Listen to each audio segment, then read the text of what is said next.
আসসালামু আলাইকুম everyone, welcome করছি ডেইলি ব্লগে। সকালে ঘুম থেকে উঠে থেকে আন্টি এখানে ইলিশ মাছ ফ্রিজ থেকে বের করে রেখেছে। ডিনারে ইলিশ পোলাও হবে। আমি প্লেটে নাস্তা নিয়ে নিয়েছি। নাস্তা করার পর যেটা না খেলে আমার দিনটা শুরুই হবে না, সেটা হলো গরম গরম দুধ চা 1 কাপ নিয়ে নিয়েছি।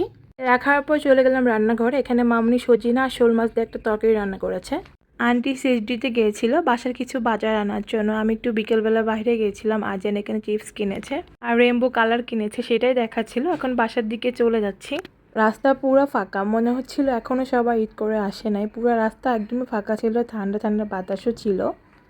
ডিনারে খাওয়ার জন্য মামুনি এখানে ইলিশ পোলাও রান্না করছে আর এখানে চিকেন রোস্ট রান্না করেছে আপু। মামুনির কিন্তু ইলিশ পোলাও একদম রেডি হয়ে গেছে। এখানে বাচ্চা পার্টি হচ্ছে। ডিনারে আপুর ফ্রেন্ড ফাইজ আপু আসছে। 3টা বাচ্চা মিলে কি কি জানি খেলছে, সেই ভিডিও ক্লিপটাও নিয়ে নিলাম। দেখতে ভালোই লাগে বাচ্চাদের খেলা। ডিনার নিয়ে নিয়েছি। মামুনি অ্যান্ড আপুর রান্নার দুজনেই খুবই মজা হয়েছে, আলহামদুলিল্লাহ অনেক মজা করে খেয়েছি। ব্লগ এখানেই শেষ করছি, দেখা হবে নেক্সট ব্লগে। Thanks for watching, bye friend, আল্লাহ হাফেজ।